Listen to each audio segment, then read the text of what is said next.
2013 model single ഓണർഷിപ്പിൽ വരുന്ന correct company history service available ആയ ടൊയോട്ടയുടെ iconic വാഹനമായ Toyota Etios ലീവയാണ് പരിചയപ്പെടുത്തുന്നത്. 1,40,000 ഓടിക്കാണുന്ന single ഓണർഷിപ്പിൽ വരുന്ന വാഹനമാണ്. യാതൊരുവിധ കംപ്ലൈന്റോ ഒന്നും തന്നെ ഈ വാഹനത്തിന് വന്നിട്ടില്ല. ഡീസലാണ്. 20-24 കിലോമീറ്റർ മൈലേജ് പ്രതീക്ഷിക്കാവുന്ന ഒരു അടിപൊളി വാഹനമാണ്.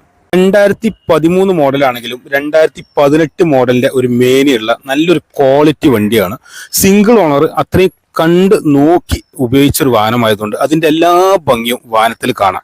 റെഡ് കളർ എടുത്തു കാണിക്കുന്ന രൂപത്തിലാണ് വാഹനം ഉള്ളത്. വാഹനത്തിന്റെ ടയർ നോക്കുകയാണെങ്കിൽ 60-70% ടയർ കാര്യങ്ങളെല്ലാം വാഹനത്തിന് വരുന്നുണ്ട്. മൈലേജ് ഒരു 24 കിലോമീറ്റർ വരെ എത്തിയോസ് ലീവക്ക് പ്രതീക്ഷിക്കാവുന്നതാണ്. കറക്റ്റ് കമ്പനി സർവീസ് ഉള്ളതുകൊണ്ട് യാതൊരുവിധ പേടിയും വാഹനത്തെ കുറിച്ച് വേണ്ട. വാഹനത്തിന്റെ ഇന്റീരിയറിലേക്കൊന്ന് നോക്കുകയാണെങ്കിൽ AC power steering 4 power window central lock എല്ലാം വരുന്നുണ്ട്. നല്ല വൃത്തിയാണ്. ഒരു പുത്തൻ വാഹനം വാങ്ങുന്ന അതേ ഫീലിൽ ഉപയോഗിക്കാൻ